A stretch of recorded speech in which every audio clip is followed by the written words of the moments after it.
क्या आप लोगों में से कभी किसी ने सोचा है कि हमारी ये पृथ्वी हकीकत में आखिर किस चीज से बनी है और यह सौर मंडल में किस चीज पर टिकी हुई है, या आज हम जिस ठोस जमीन पर चल रहे हैं उसके ठीक नीचे क्या हो सकता है।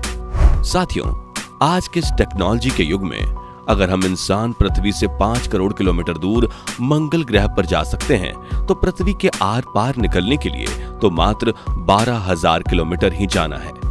इसके लिए पृथ्वी का सबसे गहरा खड्डा वैज्ञानिकों द्वारा खोदा गया है, जिसका नाम है कोला सुपर डीप होल। इसकी गहराई 12 किलोमीटर है। लेकिन आखिर ऐसा क्या हुआ कि वैज्ञानिकों ने इस होल को मात्र 12 किलोमीटर ही खोदा और रुक गए। मैं जानता हूं, इस तरह के सवाल आप सभी लोगों के मन में अक्सर उठते ही रहते हैं, लेकिन कभी भी आपको इस बारे में एक सही जवाब नहीं मिल पाता है, क्योंकि हम सब ने अपने जन्म से लेकर आज तक इस धरती के बाहर की चीजें जैसे कि ऊंचे ऊंचे पहाड़, वे सुंदर सुंदर झरने और तेजी से बहती हुई नदियों का ही अनुभव किया है। और हम ऐसे में जरा सा भी अंदाजा नहीं लगा सकते कि जो धरती ऊपर से इतनी सुंदर और मनमोहक दिखती है वो असल में अंदर से कैसी होगी। खैर, आज के इस वीडियो के अंदर हम आप सभी को इस पृथ्वी के बिल्कुल नीचे ले जाने वाले हैं और पता लगाएंगे कि आप इस धरती के जितना नीचे जाते जाओगे उतनी नीचे आपको इसमें क्या कुछ देखने को मिल सकता है। तो आइए अब ज्यादा देर न करते हुए बढ़ते हैं आगे और सबसे पहले जानते हैं कि पृथ्वी के अंदर क्या है।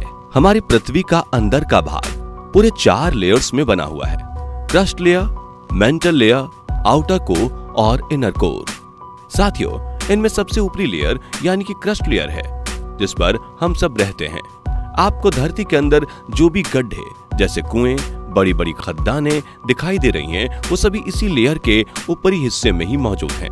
और तो और पृथ्वी का सबसे गहरा खड्डा भी इसी लेयर में मौजूद है, जिसका नाम है कोला सुपर डीप होल। अगर आप इसके बारे में नहीं जानते तो हम आपको बता दें कि कुछ साल पहले वैज्ञानिकों ने रूस में दुनिया का सबसे गहरा खड्डा खोदने का प्लान तैयार किया था।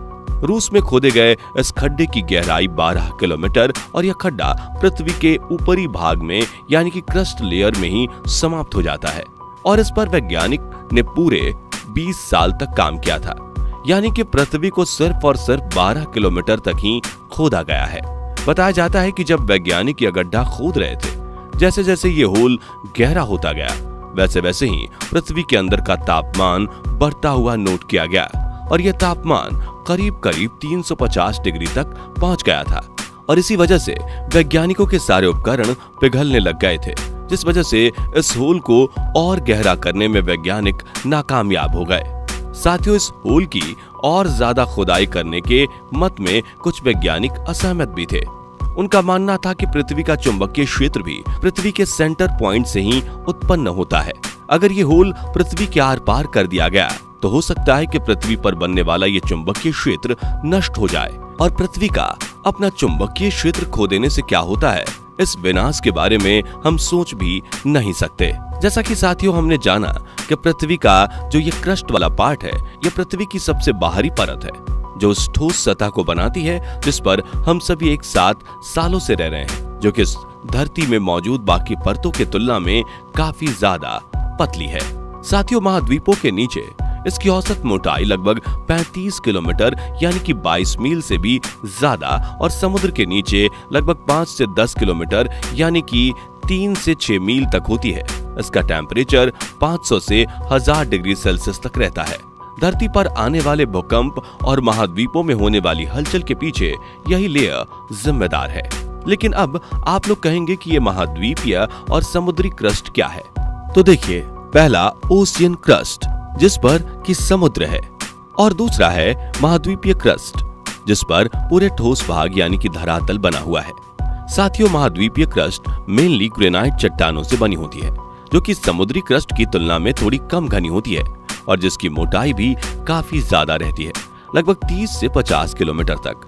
बता दें कि ये महाद्वीपीय परत काफी पुरानी है, यानी कि अरबों खरबों साल पुरानी। वहीं समुद्री क्रस्ट की बात की जाए तो देखिए, ये ऑन एन एवरेज लगभग 7 किलोमीटर तक पतली रहती है और ये महासागरीय क्रस्ट की तुलना में काफी नई क्रस्ट है, जिसे आप अक्सर ज्वालामुखी जैसी गतिविधियों के थ्रू समुद्र के बीच की चोटियों पर लगातार बनती हुई देख सकते हैं, जो कि पृथ्वी के अंदर मौजूद टेक्टोनिक प्लेटों के खसकने के साथ फैलती ही जाती है। मेंटल। आइए अब इस पृथ्वी के थोड़ा और अंदर की तरफ चलते हैं, जहां पर क्रस्ट के नीचे की परत मौजूद है, जिसे हम मेंटल के तौर पर जानते हैं। देखिए, मेंटल पृथ्वी की सबसे ऊपरी परत क्रस्ट और कोर के बीच की ही परत होती है। यह हमारी धरती की सबसे बड़ी परत है, जो समुद्री परत के नीचे लगभग 35 किलोमीटर यानी कि 22 मील से लेकर 2900 किलोमीटर यानी कि 1800 मील तक की गहराई के साथ फैली हुई है।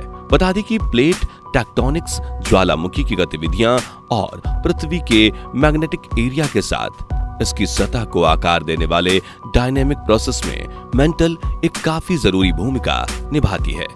अब जब यहाँ मेंटल की बात हो ही रही है, तो देखिए, यहाँ अब इससे रिलेटेड दो कॉन्सेप्ट्स के बारे में भी हमारा जानना बेहद जरूरी है, और वो है लिथोस्फीयर और एथेनोस्फीयर। बता दें कि लिथोस्फीयर सबसे ऊपरी मेंटल और क्रस्ट का एक मजबूत पार्ट होता है। ये उन टेक्टोनिक प्लेटों में टूट गया है जो सेमी फ्यूल्ड एथेनोस्फीयर के ऊपर तैरती रहती हैं और चलती हैं। लिथोस्फीयर में क्रस्ट और मेंटल का सबसे ऊपरी हिस्सा शामिल रहता है, जो कि पर्वत श्रृंखलाओं का निर्माण करता है, अचानक आने वाले भूकंप की वजह बनता है और हमारी इस पृथ्वी की सतह को आकार देने में भी मदद करता है। वहीं अगर एथेनोस्फीयर के बारे में समझें, तो ये लिथोस्फीयर के नीचे मेंटल का पार्शियली पिघला हुआ एक फ्लेक्सिबल सा एरिया है, जो कि गर्म और सेमी फ्यूल्ड चट्टानों से बना हुआ होता है।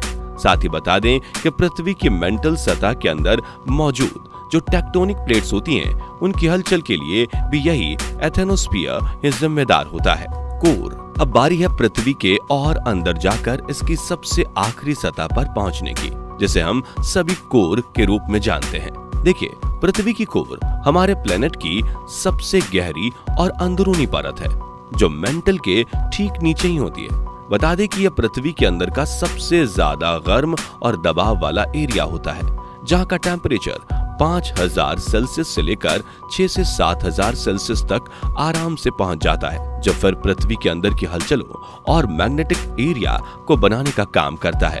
साथियों, पृथ्वी का ये कोर वाला हिस्सा भी बाकी हिस्सों की तरह दो पार्ट्स में बटा हुआ है, जिन्हें आउटर कोर और सॉलिड इनर कोर कहते हैं, जिसमें से outer core solid inner core के चारों ओर फैली एक तरल परत होती है, जो मेंटल परत की सीमा से लगभग 2900 किलोमीटर यानी कि 1800 मील गहराई में है, और इस पृथ्वी की सतह के नीचे लगभग 5150 किलोमीटर यानी तकरीबन 3200 मील तक फैली हुई है।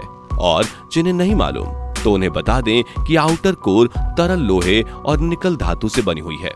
इसके बाद बात आती है सॉलिड इनर कोर की।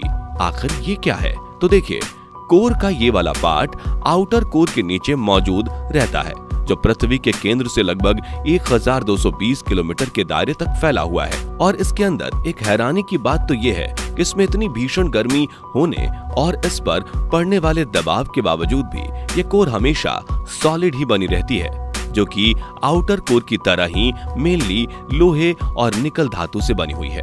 तो ये थी पृथ्वी के अंदर समाई हुई दुनिया की असल सच्चाई। लेकिन अब आप सभी लोगों के मन में एक ऐसा सवाल होगा जो आपके माइंड में एक ही साथ आ रहा होगा, और वो ये कि हमें इन सब बातों का पता कैसे चला? क्या साइंटिस्ट खुद गए थे अपने इस पृथ्वी के नीचे तक? तो इसका जवाब है नहीं। साइंटिस्ट्स या कोई भी आज तक इस पृथ्वी के ज्यादा अंदर तक नहीं गया है। तो अगर ऐसा है, तो आखिर इस बात का पता किस तरह से लगाया गया होगा कि इस धरती के नीचे आखिर क्या मौजूद है? तो साथियों, इसके बारे में पता लगाने के लिए साइंटिस्ट्स ने एक मेथड का यूज किया था, जिसे सेस्मिक वेव्स मेथड के तौर पर जाना जाता है। सेस्मिक वेव्स कुछ इस तरह की वाइब्रेशंस होती हैं, जो भूकंप, ज्वालामुखी के विस्फोट और दूसरी जियोलॉजिकल घटनाओं के दौरान बनने वाली एनर्जी की वजह से पृथ्वी के अंदर आगे बढ़ती हैं। ये वेव्स हमारे साइंटिस्ट्स को पृथ्वी के अंदरूनी हिस्से की स्टडी करने और उसे समझने में मदद करती है। और इन्हीं सेस्मिक वेव्स के बिहेवियर को एनालाइज करके साइंटिस्ट्स पृथ्वी के अंदर मौजूद अलग अलग परतों के स्ट्रक्चर और डेंसिटी के बारे में ज्यादा से ज्यादा जानकारी हासिल कर पाते हैं। तो बस ये थी आज की पूरी वीडियो, जिसमें हमने समझा कि असल में हमारी इस पृथ्वी के अंदर क्या होता है। आप लोगों को वीडियो पसंद आई हो तो इसे अभी लाइक करके चैनल को जरूर से जरूर सब्सक्राइब कर लेना। साथ ही कमेंट करके हमें ये जरूर बताना कि ऐसे कौन कौन से रहस्य या बातें हैं जिनके बारे में आपके माइंड में बस अफवाहें ही भरी पड़ी हैं और आप उससे रिलेटेड सच जानना चाहते हो। हमें अगर आपका टॉपिक पसंद आया तो हम जरूर उसके ऊपर एक डेडिकेटेड वीडियो लेकर आएंगे। तब तक के लिए बाय बाय।